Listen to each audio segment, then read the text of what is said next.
Good morning, happy Wednesday, the 23rd of June. I'm Jessica Ramirez, Senior Market Analyst with Bell Direct. Well, up she goes. US stocks scored a hat-trick overnight. All three of the indices charged ahead. The S&P 500 rose for the second straight day because investors continue to buy heavily into tech. Now, this is all despite the Fed potentially rising interest rates next year and also despite US corporate taxes being hiked in the not too distant future.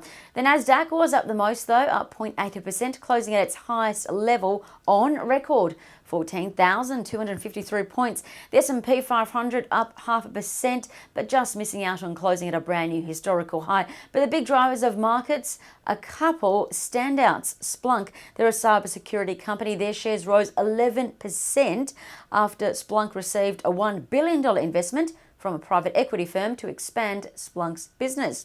Peloton shares rose over 8% after Peloton announced that they're diversifying their bike business and plan to now sell wearable heart rate monitors. Now, what to watch today? Locally, the Aussie share market might not really have the firepower behind it like Wall Street did. The Aussie futures were earlier suggesting the market will see a bit of a flat start, a 0.1% fall. The reason? COVID New South Wales cases are rising and restrictions are likely to remain in place for the most heavily populated state until the 30th of June. So NZ has put a pause on the travel bubble for 72 hours, not allowing travel between New South Wales and NZ. So today I'd be eyeing stocks like Sydney Airports, SYD, and Air New Zealand, AIZ, that are both facing selling pressure this week. Pivoting back to the Aussie share market though, it's worth noting that it is in an uptrend.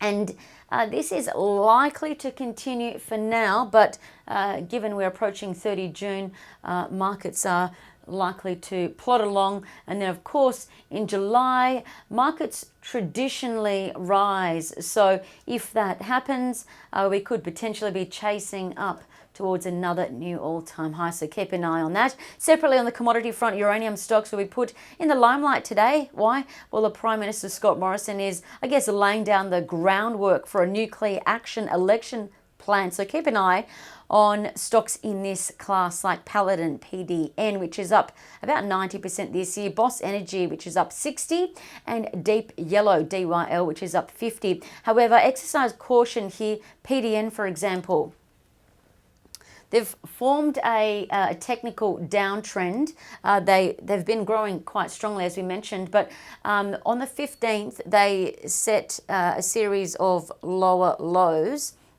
So investors are really booking in profits now ahead of end of financial year. So just exercise caution in the uranium space. As for other commodities, oil is holding $73 US a barrel, its highest level in almost 3 years. Copper is also steady after a volatile week last week where copper lost 7%.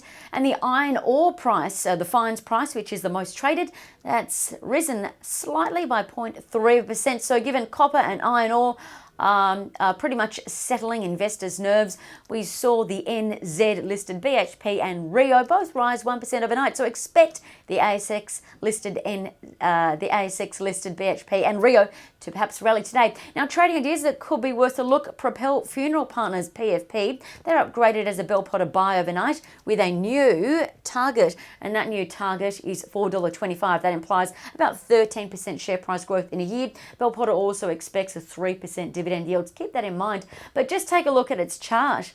Propel shares are up about 35% this year. They're in a strong, sharp technical uptrend. Now, of note, PFP's last half-year results were strong. Profit was up over 140%. Bell Potter estimates profits and earnings will continue to rise for the full year and also for 2022. And for some food for thought, still on Propel Funeral Partners, they own funeral homes, cemeteries, crematoriums around Australia and New Zealand, and it was actually interestingly formed by senior executives from DB Capital Partners following the Deutsche Bank sale of their Australian private capital business. So food for thought there. Lastly, bullish charting signals have been seen in West African Resources, WAF, Emeco, EHL, and Senex Energy, SXL. That's according to Trading Central. Have a great day.